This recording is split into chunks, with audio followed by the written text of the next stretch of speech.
well, your initial request, that was, this was not accepted by the court.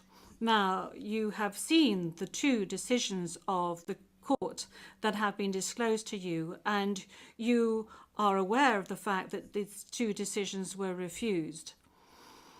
And this is by dint of the fact that this first initial appearance hearing does not need much preparation, as I have said to you on a number of occasions.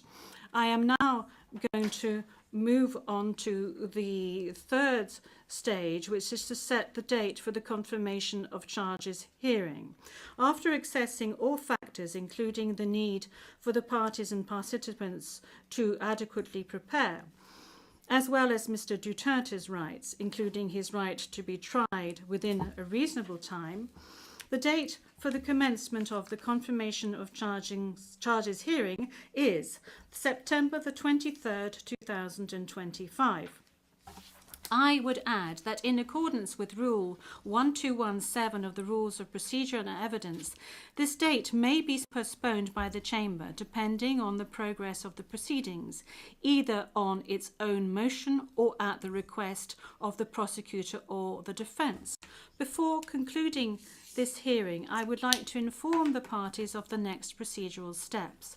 First, I would like to recall that in accordance with Rule 1212B of the Rules of Procedure and Evidence, the Chamber holds status conferences to ensure a small exchange of information under satisfactory conditions. These conferences are organised either ex officio or at the request of the prosecutor or the defence. Secondly, a set of decisions will be taken in a timely manner to ensure that the proceedings progress smoothly and expeditiously. More specifically, I am referring in particular to a decision on the arrangements and procedure for the disclosure of evidence, and a decision setting a timetable for the disclosure of evidence in such a way as to ensure orderly and efficient disclosure between the parties. In this regard, the Chamber orders the prosecutor to begin disclosing today the information on the basis of which the warrant of arrest was issued, and to complete this disclosure no later than within the next 7 days.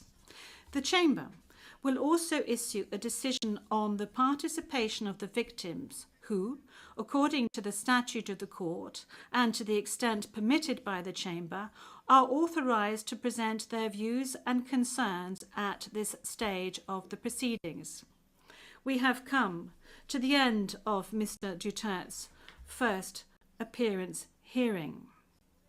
I would like to thank all the participants in this hearing, the interpreters and the stenographers. This concludes today's hearing.